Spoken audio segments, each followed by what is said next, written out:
Hello everybody student. स्वागत है बेटा आप सभी का BNP nursing education competition classes में।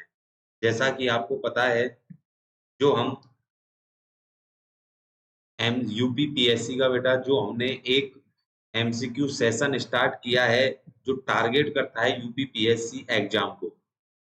जो ये हम वीडियो बना रहे हैं बेटा, ये किसी ना किसी जो कि क्वेश्चन है हर पहले किसी ना किसी प्रीवियस एग्जाम में आ चुके हैं और आने के पूरे पूरे चांस, क्योंकि उन्हीं क्वेश्चनों को बेटा हम टारगेट कर रहे हैं। देखो एग्जाम का जो नेचर होता है बेटा, अगर आपको एग्जाम का नेचर पता है तो आप आसानी से तैयारी कर सकते हो।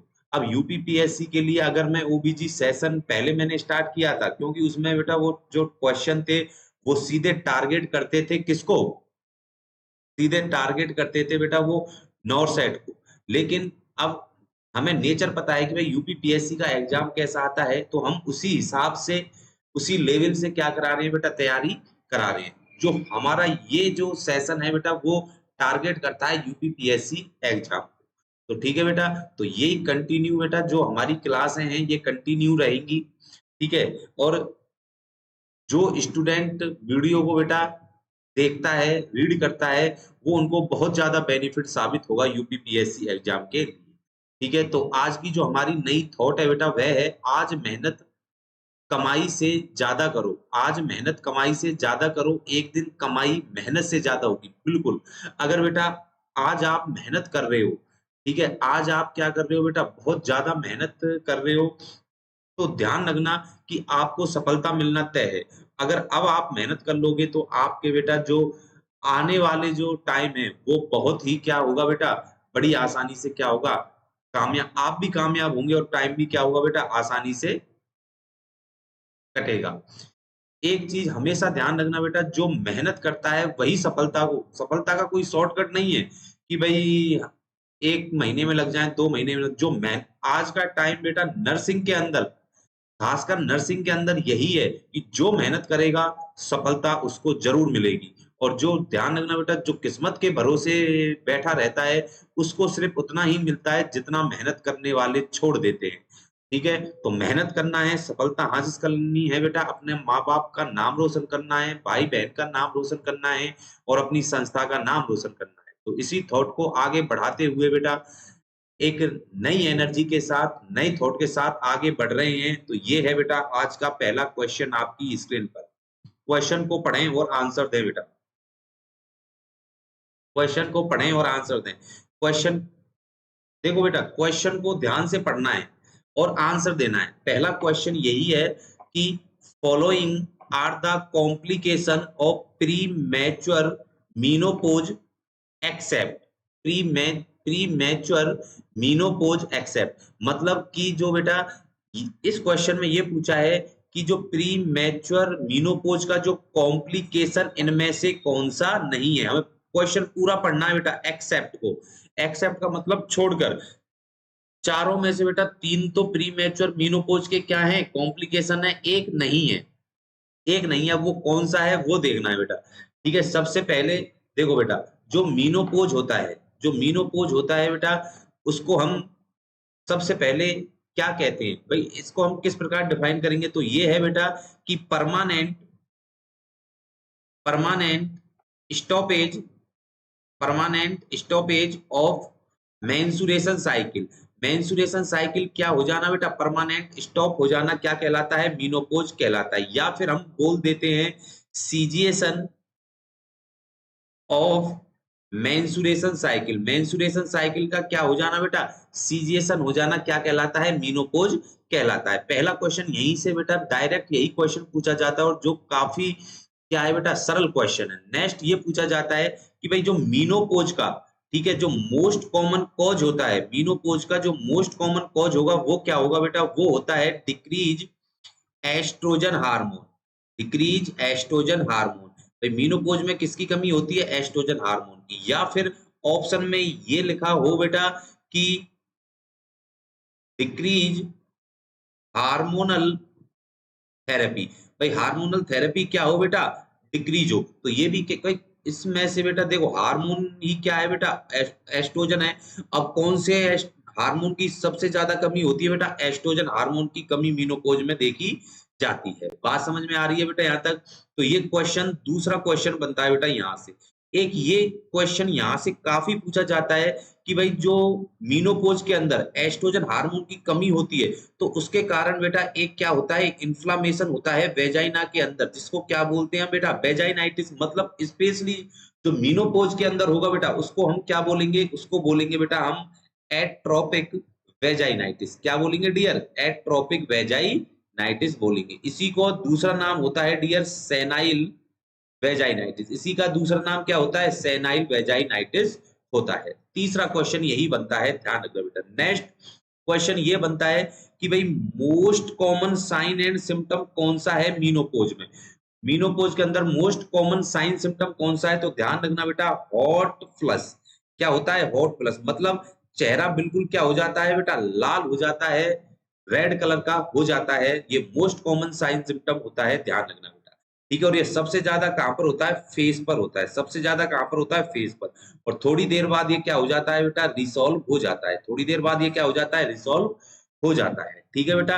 अब देखो, जब मीनोपॉज होगा डियर, मीनोपॉज होगा तो हर ऑर्गन में क्या होंगे बेटा? चेंजमेंट होंगे। हर ऑर्गन में क्या होंगे बेटा? चेंजमेंट होंगे। तो इसी क्वेश्चन में यही पूछा गया है कि मीनोपॉज के 3 कॉम्प्लिकेशन है, एक नहीं। अब वन बाय वन हम देखते हैं कौन कौन से। सबसे पहले ऑस्टियोपोरोसिस। ठीक है बेटा, क्या ऑस्टियोपोरोसिस होता है? बिल्कुल होता है भाई। ऑस्टियोपोरोसिस मीनोपॉज में होगा। सर कैसे होगा? देखो कि भाई मीनोपॉज के अंदर मैंने बताया था किस हार्मोन की कमी होती है? एस्ट्रोजन हार्मोन की कमी होती है। क्या होती है? एस्ट्रोजन हार्मोन की कमी होती है। ठीक है बेटा। और जो एस्ट्रोजन हार्मोन है ये बेटा कैसा हार्मोन है? स्टेरॉइड हार्मोन है। कैसा हार्मोन है? स्टेरॉइडल हार्मोन है। और ये जो एस्ट्रोजन हार्मोन होता है बेटा, ये मेंटेन करके रखता है डियर, ये मेंटेन करता है कैल्शियम लेवल को। किसको मेंटेन करके रखता है? कैल्शियम लेवल को। अब एक बात बताओ, अगर मीनोपॉज के अंदर एस्ट्रोजन हार्मोन की कमी होगी तो बोन के अंदर बेटा कैल्शियम का लेवल भी क्या होगा? कम होगा। कहां पर? बोन के अंदर। अब जब बोन के अंदर कैल्शियम कम होगा तो इसका मतलब क्या होगा? ब्लड के अंदर बेटा क्या होगा? कैल्शियम का लेवल बढ़ेगा। ब्लड के अंदर कैल्शियम का लेवल क्या होगा बेटा? बढ़ेगा। लेकिन बोन में क्या हो रही है? कैल्शियम की कमी हो रही है। अगर बोन में कमी होगी तो जिसके कारण क्या होगी बेटा? बोन की जो डेंसिटी है, समझते जाना बेटा, बहुत ही अच्छा कंसेप्ट क्लियर करा रहा हूं। अब जब कैल्शियम की कमी होगी बोन के अंदर तो उससे क्या होगा बेटा? बोन की डेंसिटी क्या होगी? कम होगी। क्या होगी? बोन की डेंसिटी कम होगी। अब जब बोन की डेंसिटी कम होगी डियर, बोन की डेंसिटी कम होती है तो इसका मतलब क्या होंगे? जो बोन होती है बेटा उसमें पोरस बन जाते हैं, मतलब छेद हो जाते हैं। अब छेद हो जाएंगे तो इसका मतलब है कैल्शियम तो निकल गया, बोन की डेंसिटी कम हो गई। तो उसी कंडीशन को हम क्या बोलते हैं? ऑस्टियोपोरोसिस बोला जाता है। उसी कंडीशन को हम क्या बोलते हैं डियर? ऑस्टियोपोरोसिस बोला जाता है। बात समझ में आ गई? और ऑस्टियोपोरोसिस अगर होगा, अगर ऐसा पर्सन बेटा ज्यादा काम किया या ज्यादा वर्क किया, वर्कलोड लिया, तो इसके कारण जो बेटा फ्रैक्चर होगा उसको हम क्या बोलते हैं? Pathological fracture. उसको हम क्या बोलते हैं? पैथोलॉजिकल फ्रैक्चर बोला जाता है। पैथोलॉजिकल फ्रैक्चर क्यों बोला हमने? क्योंकि किसी बोन की जो बीमारी है उसी के कारण क्या हो रहा है? फ्रैक्चर हो रहा है। इसीलिए हमने इसको क्या बोला? पैथोलॉजिकल फ्रैक्चर बोला। समझ में बात आ गई बेटा?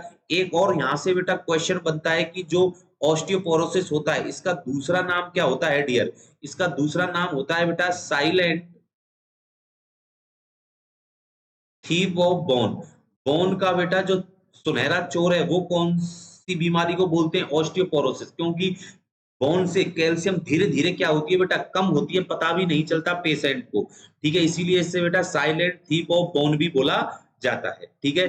नेक्स्ट ये क्वेश्चन बनता है भाई, ऑस्टियोपोरोसिस से सबसे ज्यादा फ्रैक्चर कौन सा होता है? ऑस्टियोपोरोसिस से सबसे ज्यादा फ्रैक्चर कौन सा होता है? तो आंसर लिख लेना बेटा, कुलीज फ्रैक्चर। कौन सा होता है? कुलीज फ्रैक्चर सबसे ज्यादा होता है। ध्यान रखना, स्टार बना लेना क्वेश्चन को। नया क्वेश्चन है बेटा आपके सामने कि ऑस्टियोपोरोसिस का जो बढ़िया फ्रैक्चर, जो ऑस्टियोपोरोसिस के अंदर जो फ्रैक्चर होता है, बढ़िया वाला फ्रैक्चर जिसको आप बोल सकते हो बेटा, वो कौन सा होता है? मोस्ट कॉमनली कॉलेज फ्रैक्चर होता है। कौन सा होता है? कॉलेज फ्रैक्चर होता है। ध्यान रखना। ठीक है बेटा। तो सब, अब जो पहला ऑप्शन था भाई ये तो मीनोपॉज में होता है, तो इसलिए ये तो अपना आंसर नहीं हो सकता बेटा। नेक्स्ट देखते हैं, इनफर्टिलिटी। बिल्कुल सही बात है भाई। जो अगर मान लो कि किसी महिला ने टाइम से पहले ही क्या करा लिया बेटा? मीनोपॉज करा लिया। ठीक है, जिसको हम क्या बोलते हैं, प्री मैच्योर मीनोपॉज बोला जाता है। अब मीनोपॉज कराने के भी बेटा क्या है, कई मेथड होते हैं। मीनोपॉज कराने के भी क्या होते हैं बेटा, कई मेथड होते हैं। ठीक है, मैं यहाँ से इसको मिटा देता हूँ क्योंकि ये क्वेश्चन बहुत इंपॉर्टेंट है बेटा, ध्यान रखना। आई होप समझ में आया होगा यहाँ तक, जो मैंने पहला ऑप्शन का कंसेप्ट बेटा आपको बताया था। ठीक है, पहला ऑप्शन का जो मैंने कंसेप्ट आपको बताया था। अब नेक्स्ट देखना बेटा यहाँ पर क्या होगा, इनफर्टिलिटी कैसे होता है, इनफर्टिलिटी। ठीक है, इनफर्टिल प्री मैच्योर, मैंने आपको बता रहा था बेटा कि जो मीनोपोज है, मीनोपोज हम टाइम से पहले महिला कैसे करवाती है। भाई सीधी सी बात है, देखो बेटा, अगर हमने क्या करवाई, महिला ने बेटा अगर क्या करवाई बेटा, हिस्टेरेक्टोमी करवाई। क्या करवाई, हिस्टेरेक्टोमी। अब हिस्टेरेक्टोमी अगर करवा रही है तो ध्यान रखना बेटा, एक क्वेश्चन यहाँ कॉमनली ये पूछा जाता है कि अगर कोई महिला हिस्टेरेक्टोमी करा ले, क्या उसमें मेंस्ट्रुएशन साइकिल होगी? बिल्कुल होगी मेंस्ट्रुएशन साइकिल, क्यों नहीं होगी?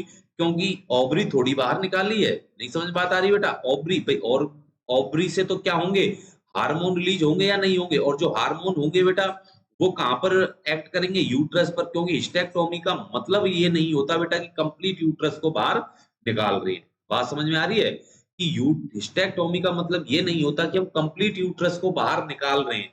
ठीक है, कि जहां पर कोई कंडीशन है उसी के दौरान हम क्या कर रहे हैं बेटा, उसी पार्ट को हम निकाल रहे हैं हिस्टेरेक्टोमी के दौरान। ठीक है, तो अगर ओवरी को अगर ऊफेरेक्टोमी कर दी जाए बेटा, क्या है, ऊफेरेक्टोमी कर दी जाए, तब आप कह सकते हो बेटा कि भाई क्या नहीं होगी, मेंस्ट्रुएशन साइकिल इस कंडीशन में नहीं होती है बेटा। ऊफेरेक्टोमी एक होती है बेटा हिस्टेरेक्टोमी के टाइप, जिसको बोलते हैं पेन हिस्टेरेक्टोमी। पेन हिस्टेरेक्टोमी के केस में भी नहीं होता है, क्योंकि पेन का मतलब होता है डियर कंप्लीट यूट्रस को बाहर निकालना।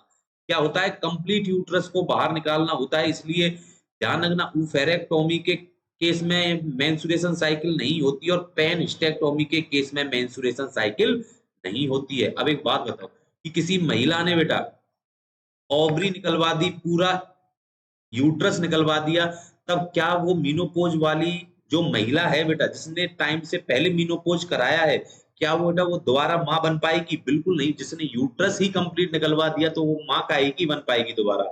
इसलिए भाई इससे भी क्या हो सकता है, इनफर्टिलिटी हो सकता है। लेकिन अपना आंसर ये भी नहीं है बेटा। आई होप समझ में आ रहा होगा बेटा यहाँ तक। नेक्स्ट बात करते हैं बेटा हम, D option, vaso motor symptom. बिल्कुल, अभी तो मैंने आपको बताया था कि मोस्ट कॉमन साइन सिम्टम क्या है, हॉट फ्लश। क्या है बेटा, हॉट फ्लश है। क्या है, हॉट फ्लश है। अब हॉट फ्लश कैसे होगा कि भाई वैसोमोटर सिम्टम का ही एक एग्जांपल क्या है, ये हॉट फ्लश है बेटा। अब कैसे होगा देखना, भाई मीनोपोज के अंदर मैंने बताया था बेटा किस हार्मोन की कमी होती है, oestrogen hormone. Oestrogen hormone normally कैसा होता है, वैसोडाइलेटर होता है। सर कैसा होता है, वैसोडाइलेटर। अब एक बात बताओ, जब एस्ट्रोजन हार्मोन कम है तो अब ये वैसोडाइलेशन करवाएगा? बिल्कुल नहीं। ये क्या करवाएगा डियर, वैसो कॉन्स्ट्रिक्शन करवाएगा। क्या करवाएगा, वैसो कॉन्स्ट्रिक्शन करवाएगा। ध्यान रखना बेटा, क्या करवाएगा, वैसो कॉन्स्ट्रिक्शन। अगर ब्लड वेसल्स बेटा क्या हो गई, नैरो हो गई। क्या हो गई बेटा, नैरो हो गई ब्लड वेसल्स। तो इन ब्लड वेसल्स के अंदर जो आगे की तरफ ब्लड नहीं जा पाएगा, और ब्लड कहां पर इकट्ठा होता रहेगा, यहीं पर। तब ये जो स्किन है बेटा, ये कैसी हो जाएगी, रेड कलर की हो जाती है बेटा। कैसी हो जाती है, रेड कलर की हो जाती है। इसका मतलब डी ऑप्शन भी अपना क्या हो गया बेटा, खोटा हो गया। ध्यान रखना। अब बचा कौन सा बेटा, सी ऑप्शन, और सी ऑप्शन ही अपना क्या होगा, राइट आंसर होगा। Decrease cardiovascular risk. बिल्कुल, कि प्री मैच्योरेशन के केस में बेटा कार्डियोवास्कुलर की रिस्क कम नहीं होती है, क्या होती है बेटा, ज्यादा होती है। क्या होती है, ज्यादा होती है। यही तो हमने छांटना था कि भाई सारे कॉम्प्लिकेशन होते हैं, एक नहीं होता। वो कौन सा नहीं होता, सी इज द राइट आंसर होगा बेटा। कि कार्डियोवास्कुलर रिस्क मतलब कि मीनोपोज के केस में बेटा महिला में एमआई की कंडीशन बढ़ जाती है। ध्यान रखना बेटा, मायोकार्डियल इंफ्रेक्शन होने के चांस होते हैं, हार्ट फेलियर होने के चांस होते हैं। ध्यान रखना। लेकिन यहाँ पे इस ऑप्शन में क्या है, डिक्रीज। डिक्रीज नहीं होता, क्या होता है, इंक्रीज होता है। तो C option is the right answer होगा बेटा। ठीक है, आई होप यहां तक समझ में आया होगा बेटा। पहला क्वेश्चन का एक्सप्लेनेशन काफी हद तक बेटा आपको समझ में आ गया होगा। नेक्स्ट क्वेश्चन की तरफ मूव करते हैं बेटा। ये रहा नेक्स्ट क्वेश्चन आपकी स्क्रीन पर। क्वेश्चन को पढ़ें और आंसर दें। बेटा मैं कितने ही एग्जामों के नाम लूं, जिस हर किसी एग्जाम में ये क्वेश्चन पूछा जाता है, ध्यान रखना। तो इस क्वेश्चन को बेटा 5 स्टार बना लेना आप, ठीक है। क्वेश्चन क्वेश्चन को पढ़ें और आंसर करें बेटा। क्वेश्चन क्या है कि the corpus luteum of pregnancy is functionally active up to, मतलब ये पूछा है कि प्रेगनेंसी के केस में कॉर्पस लूटियम जो फंक्शन करती है बेटा वो कब तक करती है। अप टू लिखा हुआ है बेटा, क्या लिखा हुआ है, अप टू। हर एक शब्द को पढ़ना है बेटा। अगर आप एक शब्द को क्वेश्चन में छोड़ दोगे तो ध्यान रखना वो क्वेश्चन 100% गलत हो जाएगा, क्योंकि छोटी छोटी बातों से ही बेटा क्वेश्चन बनता है, ध्यान रखना, ठीक है। और एग्जामिनर ऐसी ही बातें हैं, कोई एक शब्द ऐसा डाल देगा जिससे आपका क्वेश्चन बेटा गलत हो सकता है, ठीक है। तो ये पूछा है इसी क्वेश्चन में बेटा कि प्रेगनेंसी के केस में कॉर्पस लूटियम अपना कार्य कब तक करती है या कब तक एक्टिव रहती है, ठीक है। तो पहले मैं आपको बता देता हूं बेटा कॉर्पस लूटियम के बारे में कि सर ये क्या होता है, ठीक है। देखो, सबसे पहले बेटा कि जो ओव्यूलेशन होता है, ठीक है, ओव्यूलेशन का मतलब होता है कि rupture of Graafian follicles, rupture of Graafian follicles, ठीक है बेटा। ग्राफियन फॉलिकल्स क्या हो जाएं बेटा, रप्चर हो जाएं। ग्राफियन फॉलिकल्स क्या हो जाएं, रप्चर हो जाएं। अब रप्चर क्यों होंगी बेटा, वो ड्यू टू किसकी वजह से, due to peak level of, peak level of LH, ठीक है। एलएच हार्मोन की वजह से क्या होंगी ये बेटा, रप्चर होंगी। जो Graafian folic mature Graafian follicles है वो क्या होती है बेटा, रप्चर होती है, जिसके कारण क्या होता है बेटा, रिजल्ट इन, जिसके कारण क्या होता है बेटा, formation of ovum, formation of ovum. Ovum का क्या होता है, फॉर्मेशन होता है। इसी को हम क्या बोलते हैं बेटा, ओव्यूलेशन बोला जाता है, ठीक है। ओव्यूलेशन के बाद बेटा जो हमारे पास remaining part, remaining part of Graafian follicles, Graafian follicles का बेटा जो रिमेनिंग पार्ट हमारे पास बचता है उसी को हम क्या बोलते हैं, कॉर्पस लूटियम बोला जाता है। समझ में बात आई या नहीं आई बेटा, क्या बोला जाता है, कॉर्पस लूटियम। अब कॉर्पस लूटियम क्वेश्चन यहां से बनता है कि मेंसुरेशन साइकिल की कौन सी फेज में कॉर्पस लूटियम बनेगा, कौन सी फेज में, तो ध्यान रखना बेटा ल्यूटियल फेज में बनेगा। कौन सी फेज में बनेगा, ल्यूटियल फेज। और सर ल्यूटियल फेज किसकी फेज होती है, ये होती है बेटा ओवेरियन साइकिल की फेज होती है। कौन सी होती है, ओवेरियन साइकिल की फेज होती है। समझ में बात आ गई भाई। मेंसुरेशन साइकिल की कौन सी फेज में, ल्यूटियल फेज में क्या होता है बेटा, ये बनता है क्या बेटा, कॉर्पस लूटियम, ठीक है। ल्यूटियल फेज में बनता है, ठीक है। अब ल्यूटियल फेज में क्या हुआ, कॉर्पस लूटियम बेटा क्या हुआ, फॉर्मेशन हो गया। अब नेक्स्ट क्वेश्चन यहां से ये बनता है कि सर जो कॉर्पस लूटियम होता है वो कौन से हार्मोन सीक्रेशन कराता है, तो ध्यान रखना बेटा प्रोजेस्टेरोन और एस्ट्रोजन हार्मोन का क्या कराता है, सीक्रेशन ये कराता है। बात ये पूछे कि दोनों ऑप्शन में हो कि सबसे ज्यादा इंक्रीज होता है बेटा प्रोजेस्टेरोन, एस्ट्रोजन होता तो है लेकिन प्रोजेस्टेरोन से कम होता है। अगर प्रायोरिटी बेस आ जाए तो आंसर क्या होगा बेटा, प्रोजेस्टेरोन होगा, ध्यान रखना। समझ में बात आई बेटा, ठीक है। अब बात ये आती है कि sir corpus luteum mensuration cycle के केस में बेटा, ठीक है, कॉर्पस लूटियम बनी। एक तो ये यहां पर मैं समझा रहा हूं बेटा, एक यहां पर अगर मान लो कि किसी को बेटा मेंसुरेशन साइकिल हो गई, मतलब ब्लीडिंग हो गई, पीरियड्स आने लग गए, तो इस केस में कॉर्पस लूटियम बेटा एब्सेंट होती है। स्टार बना लेना इस क्वेश्चन को, कितने दिन में, 28 डेज में क्या होती है बेटा, ये एब्सेंट होती है। 7 स्टार बना लेना, एग्जाम में पूछ सकता है कि भाई मेंसुरेशन साइकिल के कौन से दिन कॉर्पस लूटियम एब्सेंट होती है, तो कौन से दिन बेटा, 28 डेज, ठीक है। नेक्स्ट अगर मान लो प्रेगनेंसी हो गई तो प्रेगनेंसी के केस में कॉर्पस लूटियम कब एब्सेंट होती है, तो आंसर लिख लेना बेटा 3 मंथ में। आंसर क्या है बेटा, 3 मंथ। 7 स्टार बना लेना इस क्वेश्चन को भी बेटा, 3 मंथ में होगी। अब बात ये आती है कि सर कॉर्पस लूटियम में क्या हुआ, कॉर्पस लूटियम में बेटा अगर मेंसुरेशन साइकिल के दौरान कॉर्पस लूटियम बनी तो इसको हम क्या बोलते हैं, इसको बोलते हैं बेटा हम corpus luteum, corpus luteum albicans, क्या बोलते हैं, कॉर्पस लूटियम एल्बिकेंस बोला जाता है, इसको भी 7 स्टार बना लेना। और प्रेगनेंसी के केस में अगर कॉर्पस लूटियम बनी तो उसको बोलते हैं कॉर्पस लूटियम वेरम। क्या बोला जाता है डियर, कॉर्पस लूटियम वेरम बोला जाता है। अगर आपसे पूछे कि भाई प्रेगनेंसी के केस में कॉर्पस लूटियम का दूसरा नाम पूछ ले तो आंसर होगा येलो बॉडी। आंसर क्या होगा बेटा, येलो बॉडी होगा। ठीक है, अगर पूछ ले मेंस्ट्रुएशन साइकिल के दौरान कॉर्पस लूटियम एल्बिकेंस को क्या बोला जाता है, तो आंसर होगा डियर क्या, व्हाइट बॉडी। आंसर क्या होगा, व्हाइट बॉडी होगा। स्टार बना लेना, जितने भी क्वेश्चन बताता जा रहा हूं बेटा, हर एक क्वेश्चन एग्जाम में पूछा हुआ क्वेश्चन है। ठीक है, तो ये था बेटा, इस क्वेश्चन में काफी क्वेश्चन मैंने आपको बेटा इंक्लूड करा दिए। ठीक है, आई होप समझ में आया होगा ये एक्सप्लेनेशन इस क्वेश्चन का। तो क्वेश्चन पर जाते हैं बेटा, कि भाई यही पूछा था कि भाई प्रेगनेंसी के केस में कॉर्पस लूटियम कब तक कार्य करता है, एक्टिव रहता है। तो ये क्वेश्चन मैंने बता दिया। देखो बेटा, अगर मेंस्ट्रुएशन साइकिल हुई तो 28 दिन में क्या हो जाएगा, डिसअपियर।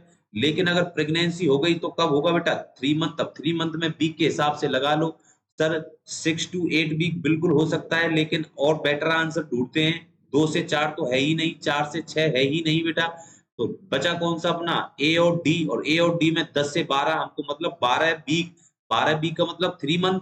तो इसका मतलब बेस्ट आंसर अपना क्या है, A is the best answer. A option में नहीं है तो बेटा 100% आपका आंसर क्या जाएगा, 6 to 8 वीक ही जाएगा। लेकिन 10 to 12 वीक अगर ऑप्शन में है तो फर्स्ट प्रायोरिटी आपकी यही रहेगी, ध्यान रखना बेटा। ठीक है, तो आई होप समझ में आया होगा बेटा। इस क्वेश्चन का आंसर है 10 to 12 वीक।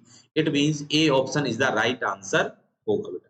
ठीक है, तो नेक्स्ट क्वेश्चन की तरफ मूव करते हैं। ये रहा बेटा नेक्स्ट क्वेश्चन आपकी स्क्रीन पर। क्वेश्चन को पढ़ें और आंसर दें बेटा।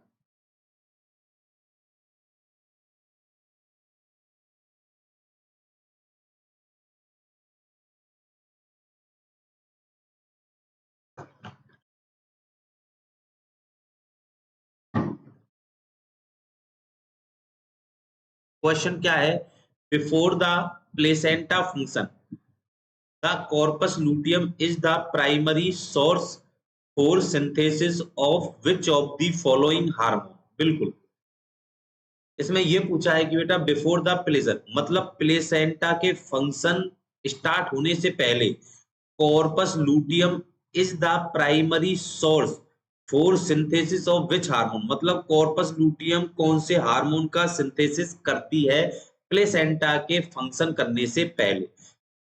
ए ऑप्शन पढ़ लेते हैं सर, थायरोक्सिन हार्मोन। बिल्कुल बकवास। थायरोक्सिन हार्मोन कौन सीक्रेट करता है डियर, थायराइड ग्लैंड करती है। क्या करती है, थायराइड ग्लैंड सीक्रेशन करती है। और थायरोक्सिन हार्मोन का नाम क्या होता है, T4 होता है। इसको क्या बोलते हैं बेटा, टेट्रा आयोडो थायरोनिन। क्या बोलते हैं, टेट्रा आयोडो थायरोनिन। इसका दूसरा नाम क्या होता है, थायरोक्सिन होता है। इट मींस T4 कौन सीक्रेशन करता है, थायराइड ग्लैंड। इसलिए ए ऑप्शन तो अपना नहीं हो सकता। Next FSH. एफएसएच करता है बेटा एंटीरियर पिट्यूटरी ग्लैंड। पिछली वीडियो आप देख लेना, बता चुका हूं बेटा इसके बारे में भी। ठीक है बेटा, तो बी ऑप्शन भी खोटा हो गया। नेक्स्ट T4 तो वैसे ही नहीं है, TSH तो है ही नहीं। TSH कौन करता है बेटा, एंटीरियर पिट्यूटरी ग्लैंड। T4 कौन करता है, थायराइड ग्लैंड। तो डी ऑप्शन भी खोटा हो गया। बचा कौन सा बेटा, C option is the right answer, oestrogen and progesterone. अभी मैंने पिछली वीडियो में आपको यही बताया था बेटा, पिछले क्वेश्चन में, कि भाई कॉर्पस लूटियम किन दो हार्मोन का सीक्रेशन करता है, एस्ट्रोजन एंड प्रोजेस्टेरोन। प्रोजेस्टेरोन का ज्यादा करता है, एस्ट्रोजन का करता तो है लेकिन कम करता है प्रोजेस्टेरोन से। ठीक है, तो इसका राइट आंसर क्या गया बेटा, C option is the right answer होगा। ठीक है, तो नेक्स्ट क्वेश्चन ये रहा बेटा आपकी स्क्रीन पर। क्वेश्चन को पढ़ें और आंसर करें। क्वेश्चन कौन सा, which of the following is functional unit of the breast. सीधा क्वेश्चन है, सरल क्वेश्चन है, समझाने की बेटा कोई इसमें बात नहीं है। ठीक है बेटा, स्टार बना लेना क्वेश्चन को बेटा, स्टार बना लेना क्वेश्चन को। ठीक है, इसमें ब्रेस्ट की फंक्शनल यूनिट पूछी है बेटा, और कुछ नहीं पूछा आपसे यहाँ पर। ठीक है, सीधा आंसर है, ध्यान रखना क्या है, कि एम्प्यूला, एम्प्यूला तो बेटा किसका पार्ट होता है, फैलोपियन ट्यूब का पार्ट होता है, जिसमें बेटा मोस्ट कॉमन क्या होता है, फर्टिलाइजेशन होता है। क्या होता है, फर्टिलाइजेशन होता है। और इसकी जो लेंथ होती है बेटा वो कितनी होती है, वो होती है 5 सेंटीमीटर। कितनी होती है, 5 सेंटीमीटर लेंथ होती है, ध्यान रखना। तो ए ऑप्शन तो अपना है ही नहीं। मायो एपिथीलियम सेल, मायो एपिथीलियम सेल बेटा ब्रेस्ट में तो पाई जाती है, बिल्कुल सही बात है, लेकिन फंक्शनल यूनिट नहीं है ये, फिर बोल रहा हूं, क्योंकि मायो एपिथेलियम सेल ब्रेस्ट में तो पाई जाती हैं, लेकिन ये बेटा एक्टिवेट होती हैं, ध्यान रखना, ये एक्टिवेट होती हैं किस हार्मोन की वजह से, एस्ट्रोजन सॉरी ऑक्सीटोसिन हार्मोन की वजह से। किस हार्मोन की वजह से, ऑक्सीटोसिन हार्मोन की वजह से। ठीक है, ऑक्सीटोसिन हार्मोन जैसे ही मायो एपिथेलियम सेल को कांटेक्ट करेगा तो किसका इजेक्शन होने लग जाएगा बेटा, मिल्क इजेक्शन होने लग जाएगा। किसका, मिल्क इजेक्शन। और ऑक्सीटोसिन की वजह से जब ये मायो एपिथेलियम सेल क्या होती है बेटा, कांटेक्ट होती है, जिसके कारण ब्रेस्ट में क्या आते हैं, रिफ्लेक्स आते हैं, और मिल्क क्या होता है बेटा, इसमें इजेक्शन होता है। तो इसी रिफ्लेक्स को बोलते हैं लेट डाउन रिफ्लेक्स। क्या बोलते हैं, लेट डाउन रिफ्लेक्स बोला जाता है। ठीक है बेटा, तो बी ऑप्शन भी अपना क्या हो गया, खोटा हो गया। ठीक है, next lactiferous duct, lactiferous duct भी किसमें पाई जाती है डियर, ब्रेस्ट में, लेकिन अपनी फंक्शनल यूनिट नहीं है। ठीक है, लैक्टिफेर ब्रेस्ट में क्या पाए जाते हैं, लोब्यूल्स पाए जाते हैं। क्या पाए जाते हैं डियर, लोब्यूल्स। लोब्यूल्स के अंदर लोब प्रेजेंट होते हैं, और लोब के अंदर बेटा ये डक्ट प्रेजेंट होती हैं, लैक्टिफेरस डक्ट। ठीक है, तो डी ऑप्शन भी क्या हो गया, खोटा हो गया। तो राइट आंसर बचा कौन सा बेटा, C option is the right answer, acini cell. Acini cell ही बेटा क्या होती हैं, फंक्शनल यूनिट होती हैं, किसकी बेटा, ब्रेस्ट की फंक्शनल यूनिट होती है। ठीक है, आई होप ये भी क्वेश्चन सरल था, समझ में आया होगा बेटा। नेक्स्ट क्वेश्चन ये रहा आपकी स्क्रीन पर, क्वेश्चन को पढ़ें और आंसर दें बेटा, क्वेश्चन को पढ़ें और आंसर दें। क्वेश्चन क्या है कि the structure most directly involve in production of milk, कि इनमें से कौन सी स्ट्रक्चर है बेटा वो मिल्क का प्रोडक्शन करवाती है। पेपिली तो बिल्कुल नहीं है, ध्यान रखना बेटा। ग्लैंडोम मोंटगोमेरी ट्यूबरकल तो ये भी नहीं है बेटा, मोंटगोमेरी ट्यूबरकल अलग बात है। लैक्टिफेरोसाइनस नहीं। ठीक है, राइट आंसर है बेटा सी, क्योंकि ध्यान रखना बेटा जो एसिनी सेल होती हैं इनको एल्वुलार सेल भी बोला जाता है। अब लंग्स मत समझ लेना।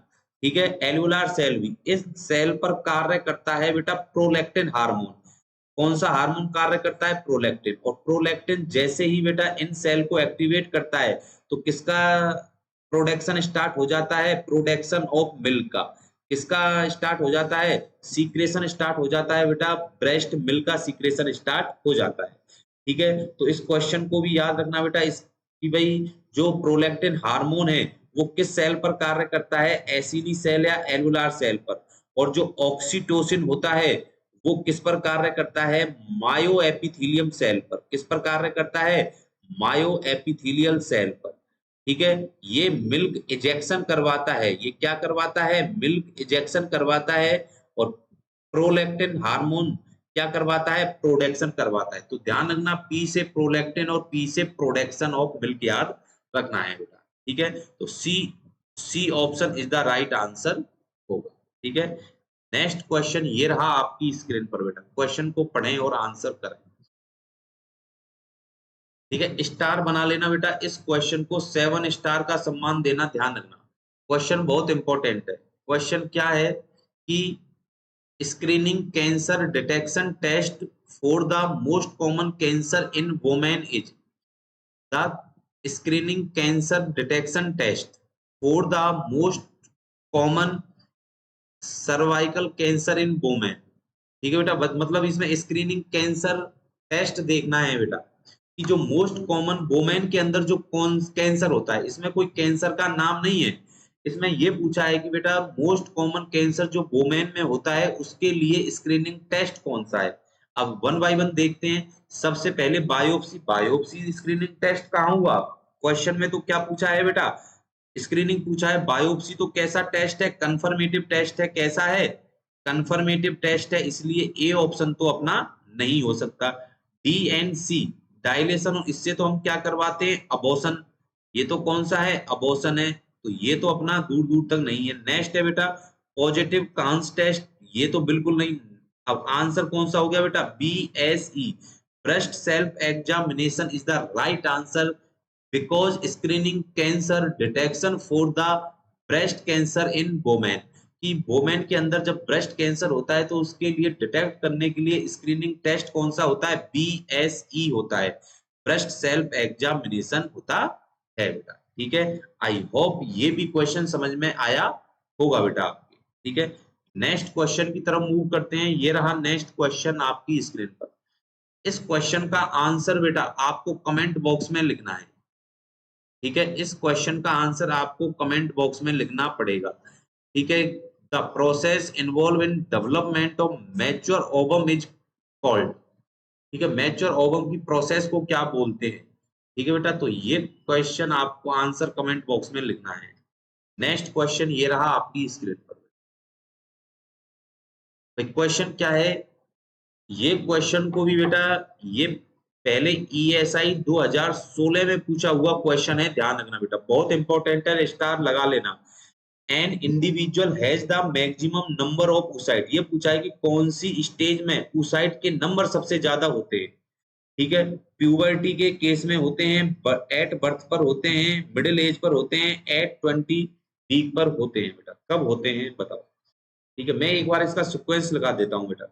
20 वीक पर तो होते हैं बेटा ये 7 मिलियन। कितने होते हैं? 7 मिलियन। एट बर्थ पर होते हैं बेटा ये 4 मिलियन। कितने होते हैं? 4 मिलियन। ठीक है बेटा, प्यूबर्टी पर होते हैं बेटा ये कितने? प्यूबर्टी पर होते हैं ये 20 लाख। ठीक है बेटा, और यही नेक्स्ट बेटा, ठीक है, नेक्स्ट मीनोपोज के केस में,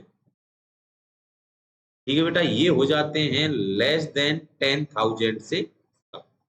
ठीक है, अब इस सीक्वेंस को देख लो और ये बता दो कि भाई सबसे ज्यादा कौन सी स्टेज में होते हैं। भाई प्यूबर्टी में कितने होते हैं?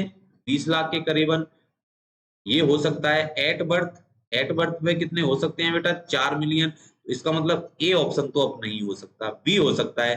बाई मिडिल एज, भाई मिडिल एट बर्थ के बाद मिडिल एज में भी क्या होगा बेटा? कम होंगे। ठीक है, मतलब बी और डी में से आंसर है। अब देख लो बेटा, एट बर्थ पर कितने हैं? 4 मिलियन, और 20 वीक पर कितने हैं? 7 मिलियन। इसका मतलब बी ऑप्शन भी क्या हो गया? खोटा हो गया। अब बचा कौन सा? D option is the right answer.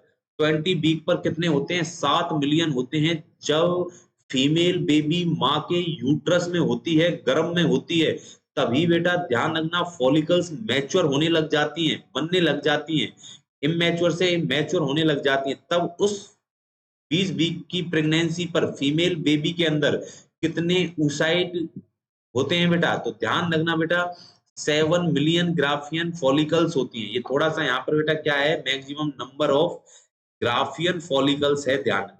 ठीक है बेटा, तो D option is the right answer होगा। नेक्स्ट क्वेश्चन ये रहा आपकी स्क्रीन पर बेटा। पिछली वीडियो में बेटा ये क्वेश्चन भी मैं करवा चुका हूं, इसमें हम ज्यादा एक्सप्लेनेशन नहीं देंगे बेटा। क्वेश्चन है, first evidence of pubertal development in female is usually manifested. इसमें ये पूछा है कि फर्स्ट साइन सिम्टम कौन सा है फीमेल के डेवलपमेंट का? तो ऑनसेट ऑफ मिनार्की, बिल्कुल नहीं। मिनार्की तो कौन सा है? लास्ट स्टेज होती है, और मिनार्की का मतलब होता है फर्स्ट मेंसुरेशन साइकिल। क्या होता है dear? First menstruation cycle. A option खोटा हो गया। D option appearance of axillary and pubic bird. एक बार मैं इसकी सीक्वेंस आपको जरूर लिखा देता हूँ, पिछली वीडियो में भी मैंने बता रखा है बेटा सीक्वेंस। सबसे पहले मैंने आपको बताया था टैप के नाम से याद रखना। ठीक है, और भी आगे बताऊंगा बेटा। ठीक है, टैप का मतलब होता है थिलार्की। क्या होता है? थिलार्की।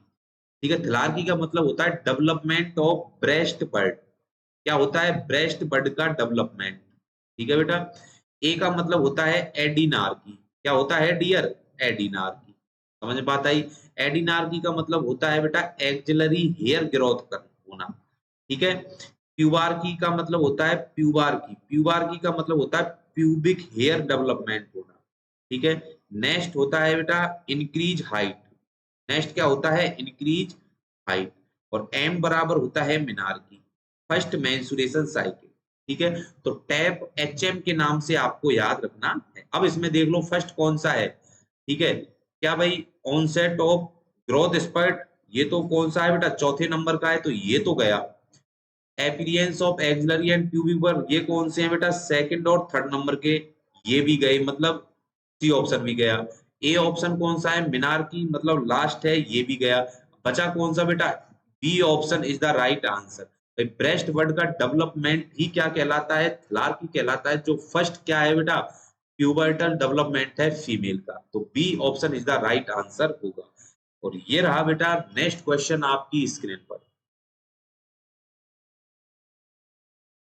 ठीक है। क्वेश्चन क्या है, onset of puberty before the age of 8 year in girl is called, मतलब 8 साल से पहले अगर गर्ल्स के अंदर बेटा क्या आ जाए, प्यूबर्टी आ जाए, तो उसको हम क्या बोलेंगे, थिलार्की बोलेंगे, नहीं बेटा, इसको तो हम क्या बोलते हैं, development of breast bird, breast bud का डेवलपमेंट बोला जाता है, इसलिए ए ऑप्शन गया। मिनार्की, मिनार्की क्या बोल होते हैं बेटा, फर्स्ट मेंस्ट्रुएशन साइकिल को ही हम क्या बोलते हैं, मिनार्की, मतलब बी ऑप्शन भी अपना क्या हो गया, कोटा हो गया। Next, delay puberty, delay puberty होती है बेटा, ध्यान रखना कब, अगर 12 साल के बाद, अगर 12 से 13 साल के बाद अगर गर्ल्स के अंदर प्यूबर्टी आए, उसको बोलते हैं डिले प्यूबर्टी। इसका मतलब सी ऑप्शन भी खोटा हो गया। अपना राइट आंसर है precocious puberty, D option is the right answer. अगर 8 साल एक फीमेल गर्ल है, उसमें 8 साल से पहले अगर प्यूबर्टी आ जाए तो उसको बोलते हैं प्रीकॉशियस प्यूबर्टी बोला जाता है बेटा, तो D option is the right answer. ठीक है बेटा, तो ये था बेटा आज का हमारा एमसीक्यू सेशन। आज के लिए बेटा इतना ही, तो आज की क्लास यहीं पर बेटा समाप्त करते हैं।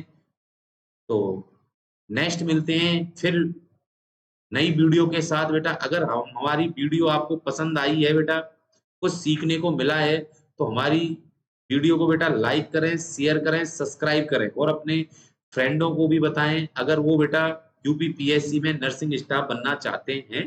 तो आज के लिए इतना ही, फिर मिलते हैं एक नई वीडियो के साथ, फिर मुलाकात होगी इसी प्लेटफॉर्म पर। तब तक के लिए बेटा ओके बाय, थैंक यू।